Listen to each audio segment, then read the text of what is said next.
This is Mobility Minute, and I'm your host, Chrissy. This week, we're going to continue talking about the Shared Use Mobility Summit annual event and the reset that happened last year, which I was lucky enough to participate in.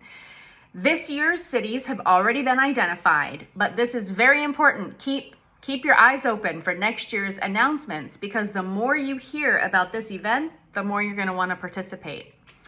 The way that this goes about is the cities themselves, when selected, self-identify champions that are throughout the city or the region, depending on what your application type is like. There was a state that participated. So across the area that's identified, not based on title. So these were not, because they're the director of, these were the people who in a community are recognized as being the change makers, as the leaders, as the people who are doing the real work, and may not actually know each other. So this was the first time that these individuals were be able to come together from a region and identify within themselves what they want to work on as a community, how to build community amongst those change leaders, and then take that work back to the city moving forward. And the couple of days that we were there, it was a genuine team building opportunity. So even though we're in community with, let's say, the transportation industry, we may not have community with the housing industry.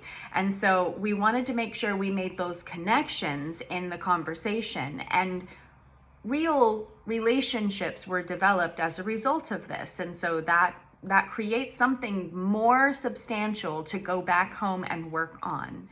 I think that it's important to differentiate how this is different than going to a conference and listening to other people speak. It is people, the real workers in your area, getting to know each other, defining a common path forward, and then taking that work back into your own community.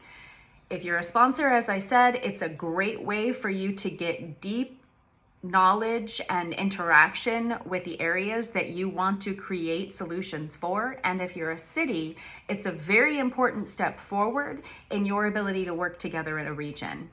So keep an eye out for future, and I'm sure you're going to hear more about this as the year goes on. Until then, I'm Chrissy, and this has been your Mobility Minute.